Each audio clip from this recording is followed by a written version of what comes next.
स्वागत है हमारे प्यारे चैनल अम्बेडकर सिंघानिया पर।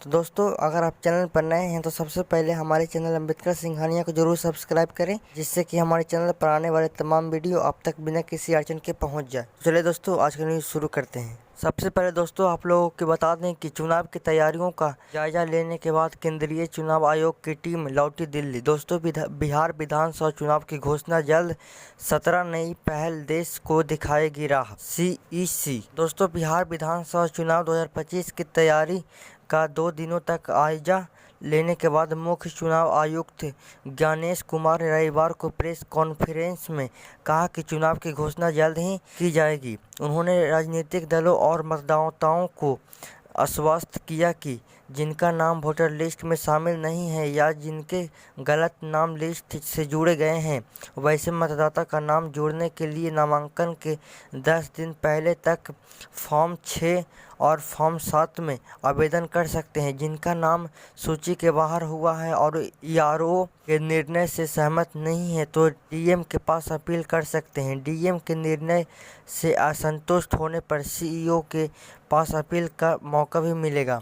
उन्होंने भोजपुरी और मैथिली से संबंधित करते हुए आभार जताया और लोकतंत्र के प्रति सहयोग के लिए बधाई दी। प्रेस कॉन्फ्रेंस में निर्वाचन आयुक्त सुखबरी सिंह संधू व विवेक जोशी, मुख्य निर्वाचन पदाधिकारी विनोद सिंह गुलजरियाल आदि मौजूद थे। ज्ञानेश कुमार ने बताया कि बिहार विधानसभा चुनाव में मतदान कराने को लेकर 17 नई पहल हुई है। इसे पूरे देश में होने वाले चुनावों में लागू किया जाएगा। और इसी के साथ दोस्तों, मुख्य निर्वाचन आयुक्त ने बताया कि किसके लिए कौन सी व्यवस्था होगी लागू। दोस्तों, सबसे पहले मतदाताओं की व्यवस्था जान लेते हैं। दोस्तों, मतदाताओं के लिए पहली बार बिहार के सभी 90,000 से अधिक बूथों में 100% लाइव वेबकास्टिंग की व्यवस्था की जाएगी। बिहार में 1200 मतदाताओं पर एक बूथ का गठन किया गया है। मतदाताओं को सभी 90,000 से अधिक बूथों के बाहर मोबाइल रखने की सुविधा दी गई है। मतदाताओं को वोटर कार्ड 15 दिन के अंदर देने की व्यवस्था की गई है। मतदाताओं को वोटर इन्फॉर्मेशन लिस्ट में बड़े बड़े फॉन्ट में लाल रंग के बूथ का नाम और संख्या चौकोर किया हुआ है। इसी के साथ दोस्तों, उम्मीदवारों के लिए क्या व्यवस्था की गई है देख लेते हैं। दोस्तों, उम्मीदवारों को पोलिंग बूथ के 100 मीटर की दूरी पर पोलिंग स्टेशन लगाने की छूट दी गई है। मतदान के लिए EVM के बैलेट पेपर पर पहली बार प्रत्याशियों की फोटो रंगीन और सीरियल नंबर बड़े कॉन्ट में होगा। यह बिहार के चुनाव से शुरू करके पूरे देश में लागू होगा।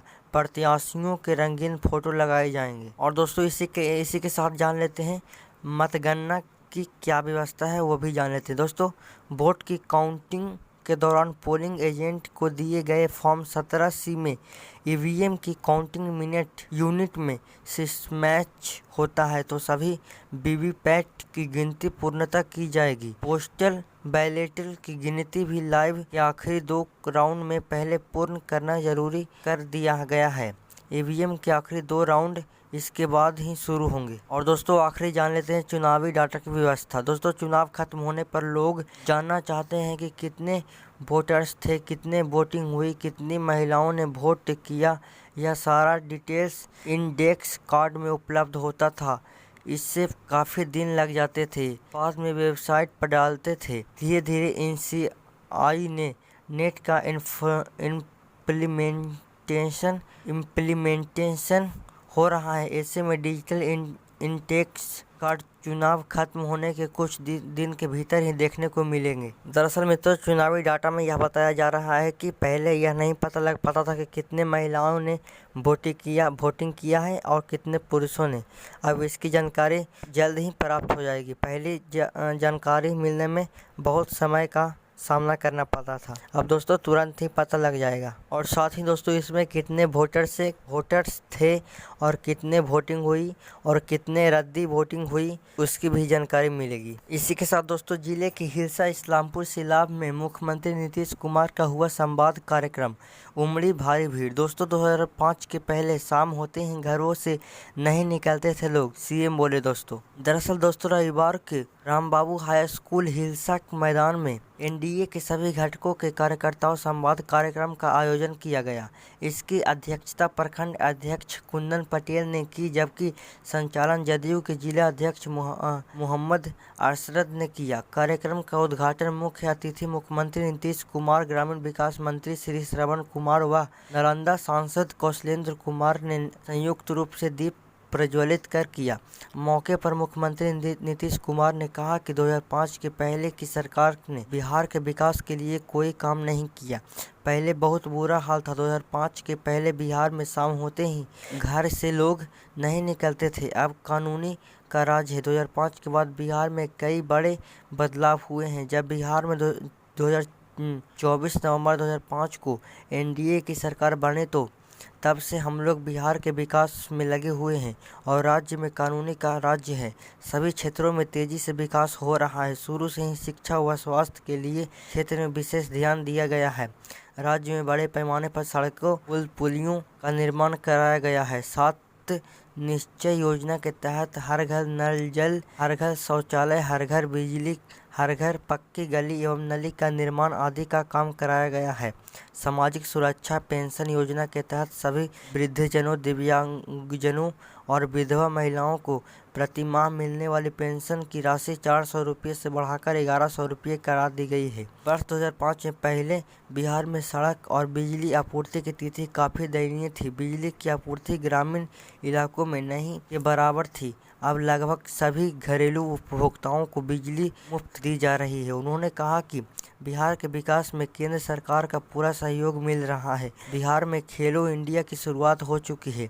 इस मौके पर हिलसा विधायक कृष्ण मुरारी शरण उर्फ प्रेम मुखिया, पूर्व विधायक रामचरित प्रसाद, उषा सिन्हा, पूर्व एमएलसी राजू यादव, मुख्य पार्षद धनंजय कुमार, हिलसा विधायक प्रभारी राहुल खंडेवाल, ब्रिजेश चंद्र, विद्यार्थी युवा नेता विकास कुमार, जयतेंद्र प्रसाद, गया जिला के जदयू के जिला उपाध्यक्ष अवधेश प्रसाद के अलावा एनडीए के सभी घटकों के कार्यकर्ता सहित सैकड़ों की संख्या में महिला पुरुष मौजूद थे। इसी के साथ दोस्तों इस्लामपुर में बोले, हम लोगों ने बिहार में कानून का राज्य स्थापित किया है। मुख्यमंत्री नीतीश कुमार ने उक्त बातें इस्लामपुर नगर के मवेशी हाट मैदान में कार्यकर्ता संवाद कार्यक्रम में कही। उन्होंने कहा कि प्रदेश में केंद्र सरकार के सहयोग से सभी क्षेत्रों में तेजी से विकास हो रहा है। प्रधानमंत्री नरेंद्र मोदी की प्रदेश के विकास में सहयोग के लिए तारीफ करते हुए मुख्यमंत्री ने कहा कि बाढ़ नियंत्रण, पर्यटन,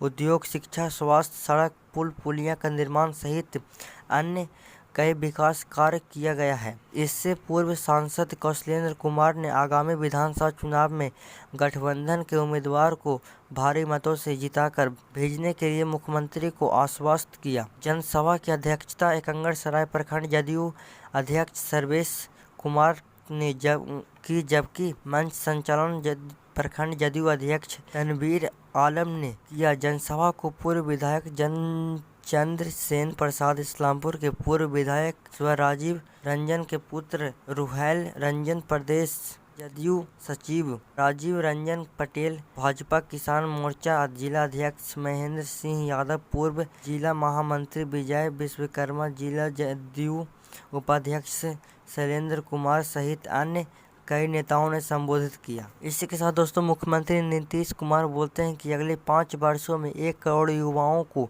रोजगार देने का लक्ष्य हमारा है। दोस्तों सिलाब में मुख्यमंत्री नीतीश कुमार ने सिलाब प्रखंड के नीरपुर उच्च विद्यालय के मैदान में आयोजित जनसंवाद कार्यक्रम में सरकार द्वारा किए गए विकास कार्यों की विस्तार में जानकारी दी। उन्होंने कहा कि 2005 के बाद बिहार में न्याय के साथ विकास हो रहा है। शिक्षा, सड़क, स्वास्थ्य, 7 निश्चय और हर घर शौचालय जैसी योजनाओं लगातार चली आ रही है। मुख्यमंत्री ने बताया कि 2020 के बाद से 40 लाख युवाओं को रोजगार दिया गया है। अब तक 50 लाख युवाओं को नौकरी और रोजगार मिल चुका है। अगले 5 वर्षों में 1 करोड़ युवाओं को रोजगार देने का लक्ष्य है। उन्होंने कहा कि बिहार का बजट 2005 में 28,000 करोड़ था, जो अब बढ़कर 3,16,000 करोड़ रुपये से अधिक हो गया है। उन्होंने बताया कि सभी पंचायतों में विवाह भवन बनाए जा रहे हैं और हर घर की छत पर सोलर पैनल योजना है। मुख्यमंत्री महिला रोजगार योजना के तहत 1 करोड़ महिलाओं को 10,000 रुपये की सहायता दी गई है और अगले सफल महिलाओं को 2 लाख रुपये तक की मदद दी जाएगी। मुख्यमंत्री नालंदा जिले के किए गए कार्यों का उल्लेखन करते हुए कहा कि सभी अनुमंडलों में इंजीनियरिंग, ITI, मेडिकल, नर्सिंग और फार्मेसी कॉलेज स्थापित किए गए हैं। उन्होंने कहा कि नालंदा में 920 करोड़ का निर्माण हुआ है और कई नई सड़कों का कार्य शुरू होने वाला है। उन्होंने विपक्ष पर कटाक्ष करते हुए कहा कि हम बेटा बेटी के लिए नहीं, पूरे राज्य के लिए काम करते हैं। हमारे लिए पूरा बिहार परिवार है, ऐसा श्री नीतीश कुमार बोलते हैं दोस्तों, जो कि काफी हद तक यह सही भी है। इसी के साथ दोस्तों नई सूची में एक ही मकान में अलग अलग जाति धर्म के लोग एक साथ रहते हैं। दोस्तों मतदाता सूची का कांग्रेस ने किया विरोध। दरअसल दोस्तों चुनाव आयोग के द्वारा जिला में जारी किए गए अंतिम मतदाता सूची में प्रकाशित नाम पर कांग्रेस पार्टी ने कड़ा एतराज जताया है। अंतिम मतदाता सूची में कम से कम 5,000 फर्जी लोगों के नाम शामिल करने का आरोप लगाया गया है। इस मामले में उन्होंने न्यायालय के साथ साथ लोकसभा, विधानसभा और सड़क पर भी प्रमुखता से उठाने का निर्णय लिया है। चुनाव आयोग के आधारित कार्यक्रम के तहत जिला निर्वाचन पदाधिकारी सह जिला अधिकारी आरिफ अहसन ने जिलाधिकारी और मीडिया तथा राजनीतिक दलों के प्रतिनिधियों की उपस्थिति में 30 सितंबर को अंतिम मतदाता सूची जारी करते हुए इसकी प्रतियां सभी राजनीतिक पार्टी को उपलब्ध कराई थी। अंतिम मतदाता सूची में लगभग 8,000 नए मतदाताओं के नाम जोड़े जाने की जानकारी दी गई थी। इस पर कांग्रेस पार्टी के जिला अध्यक्ष प्रभात कुमार चंद्रवंशी ने उस दिन भी विरोध जताते हुए इन नाम में स्पष्टता की मांग की थी। रविवार को जिला अध्यक्ष प्रभात कुमार चंद्रवंशी ने प्रेस कॉन्फ्रेंस आयोजित कर आरोप लगाया कि जिला प्रशासन द्वारा अभी तक इस संबंध में स्पष्टता उपलब्ध नहीं कराई गई है।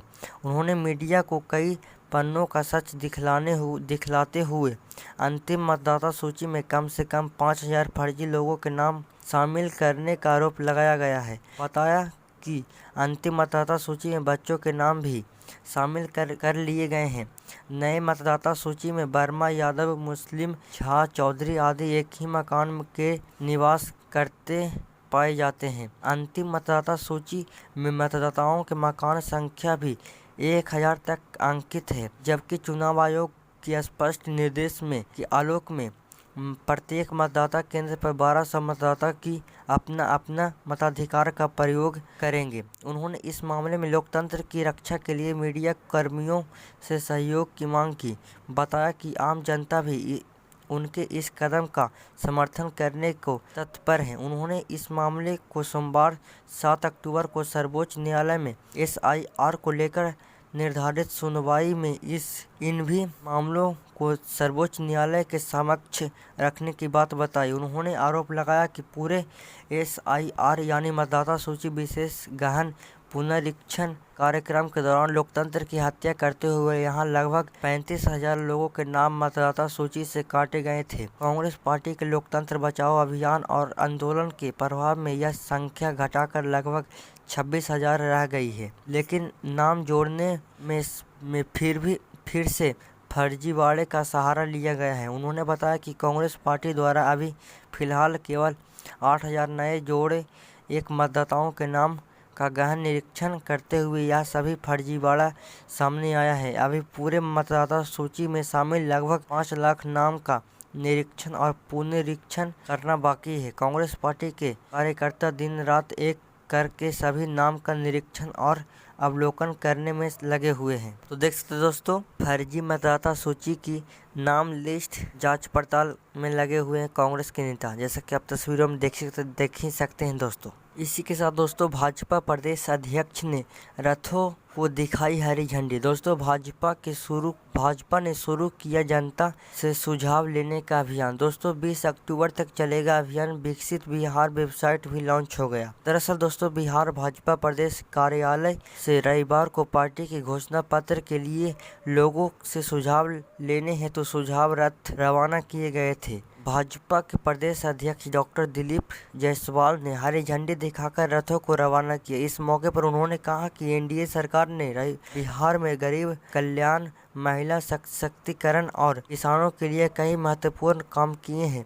और अब जनता के सुझाव से अगले घोषणा पत्र को तैयार किया जाएगा। दोस्तों, 1 करोड़ लोगों से सुझाव लिए जाएंगे। दरअसल मित्रों, डॉक्टर जायसवाल ने बताया कि अभियान में 1 करोड़ लोगों से सुझाव लिए जाएंगे। रथ सभी 243 विधानसभा क्षेत्रों में शहरों और गांवों में पहुंचकर और जनता से प्रत्यक्ष संवाद किया जाएगा। उन्होंने कहा कि इस बार हमारा घोषणा पत्र गरीबों का कल्याण, युवाओं को रोजगार, महिलाओं का सशक्तिकरण और किसानों के कल्याण पर केंद्रित होगा। इस अवसर पर विकसित बिहार वेबसाइट का भी लोकार्पण किया गया, जिससे लोग ऑनलाइन भी सुझाव दे सकेंगे। कार्यक्रम में मंत्री प्रेम कुमार, कार्यक्रम में संयोजक सुरेश रुक्टन, मीडिया सह प्रभारी अमित प्रकाश बबूल और सैकड़ों कार्यकर्ता उपस्थित रहे।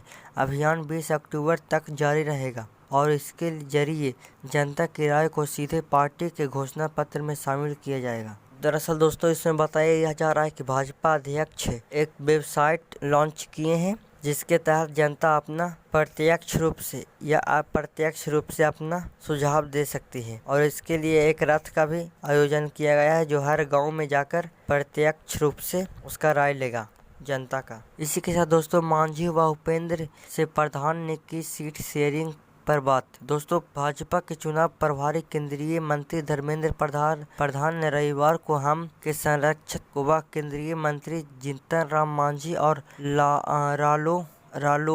रालोमो के राष्ट्रीय अध्यक्ष उपेंद्र कुशवाहा से उनके पटना स्थित आवास पर मुलाकात की। दोनों दलों के शीर्ष नेताओं ने सीट शेयरिंग पर बात हुई। केंद्रीय मंत्री जीतन राम मांझी से मुलाकात में उनकी बात सुनी गई। श्री मांझी ने माननीय प्रताप पार्टी का दर्जा पाने भर सीटों की मांग दोहराई। उपेंद्र कुशवाहा ने भी पार्टी की राय लेकर तैयार की गई सूची से अवगत कराया। दोनों पार्टियों के दावे का धर्मेंद्र प्रधान ने सुना। इस दौरान एनडीए की सरकार फिर से बनाने के लिए कमर कसने का धर्मेंद्र प्रधान ने आह्वान किया। इसी के साथ दोस्तों, आयोग झूठ क्यों फैला रहा है, दीपांकर बोलते हैं। दोस्तों, दरअसल दोस्तों, भाजपा माले के महासचिव दीपांकर भट्टाचार्य ने कहा कि हमें पता है कि चुनाव आयोग अपनी ही पीठ थपथपाने में बड़ा माहिर है, लेकिन वह राजनीतिक दलों के बारे में झूठ क्यों फैला रहा है। उन्होंने सवाल उठाया कि भाजपा माले सहित जिन दलों ने SIR के खिलाफ सर्वोच्च न्यायालय का दरवाजा खटखटाया है और वे लगातार संघर्ष कर रहे हैं, उन्हें आयोग का धन्यवाद क्यों देना चाहिए। बताया गया कि पटना में राजनीतिक दलों से वार्ता के बाद आयोग ने कहा कि सभी दलों ने SIR के लिए बधाई दी, लेकिन कल हुई बैठक में सभी भाकपा माले के शिष्टमंडल ने चुनाव आयोग को उसकी लापरवाहियों के लिए जिम्मेदार ठहराया था। चुनाव आयोग इस पर भी झूठ बोल रहा है। उन्होंने बताया कि आयोग को भेजी गई ज्ञापन की प्रति का भी उल्लेख किया, जिसमें आयोग के समझ कुछ बातें रखी है।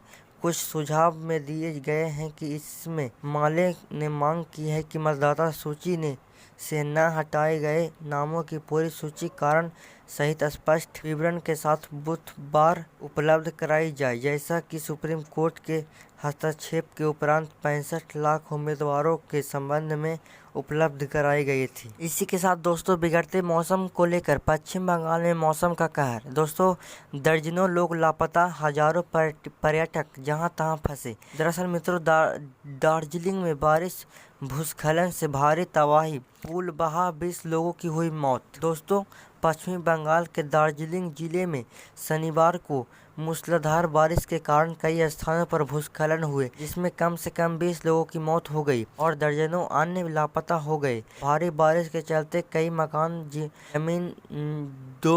जमींदोज हो गए, सड़क ध्वस्त हो गई, पुल बह गए और दूर दराज के गांवों का संपर्क पूरी तरह टूट गया है। दार्जिलिंग उप मंडल अधिकारी रिसर्च लेप्चा ने बताया कि राहत और बचाव कार्य तेजी से चल रहा है। NDRF, पुलिस और प्रशासन की टीमें प्रभावित इलाकों में जुटी है। मिरिक, नगराकाटा, रसल्ली और धार गांव जैसे क्षेत्रों में सबसे अधिक बारिश नुकसान हुआ है। केवल 12 घंटों में 300 मिलीमीटर से अधिक बारिश हुई है।